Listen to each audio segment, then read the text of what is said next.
Kanak-kanak boleh dapat kanser hanya dengan makan sausage dan nuggets. Betul ke? Yang ini dia bukan secara langsung, bukan direct correlation. Tetapi ada kajian yang menandakan bahawa kalau kita makan makanan daging yang diproses dengan kuantiti yang banyak, masa yang panjang dan boleh dikaitkan dengan peninggian risiko untuk dapat sesetengah kanser seperti kanser usus atau kanser kolon. Tapi ada faktor seperti gaya hidup, family history memainkan peranan yang penting juga. Apakah jenis-jenis daging yang diproses yang meninggikan risiko kanser terutamanya di kalangan kanak-kanak? Actually, daging proses bermaksud bahawa daging yang telah diubah suai melalui proses untuk meningkatkan keselamatan, meningkatkan rasa ataupun meningkatkan masa yang kita boleh simpan daging tu. So, these are daging proses. Example yang kita boleh bagi seperti sausage, nuggets, meatballs, semua ini example daging proses. Tapi kanak-kanak memang suka makan sausage dan nugget. Kita nak tegah pun nanti dia berlapar pula. Jadi, apa yang patut ibu bapa buat? Doktor ada apa-apa tips ataupun nasihat tak? Nuggets ke, sausage ke, semua actually bukan sesuatu makanan yang sihat. So, we have to limit. Bukanlah katanya langsung tak boleh makan, but we should kurangkan pengambilan daging proses ataupun nuggets, sausage macam tu.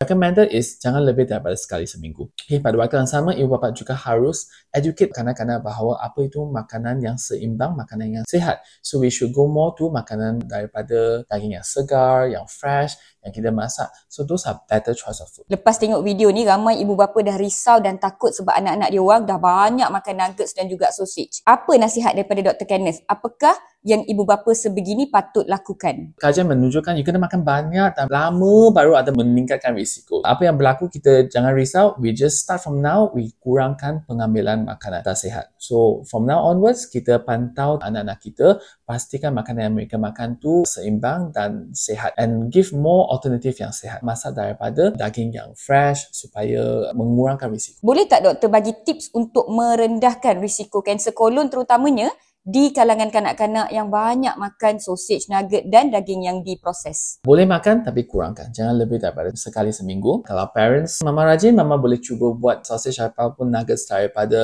daging yang fresh. That's one alternative yang kita boleh buat. Masa kita beli tu, kita tengok label dia. Pastikan pilih yang low sodium sikit, the nitrates and nitrate content, supaya pilih yang lebih sihat. Finally, selain daripada makanan, jangan lupa bahawa gaya hidup very important juga. Kita kena pastikan dan makan kita ada healthy lifestyle, kita kena exercise, ada kegiatan fizikal. So kepada semua ibu bapa di luar sana ataupun sesiapa saja, sebenarnya tak kisahlah kanak-kanak atau orang dewasa, daging yang diproses seperti sausage, nugget ataupun apa-apa sahaja yang diproses yang menukarkan daging itu daripada bentuk, rasa dan tekstur asalnya kepada bentuk yang telah diproses akan meninggikan risiko kanser usus. Jadi, kita kena kurangkan pengambilan, banyakkan makan serat dan carilah alternatif lain untuk pemakanan yang lebih sihat.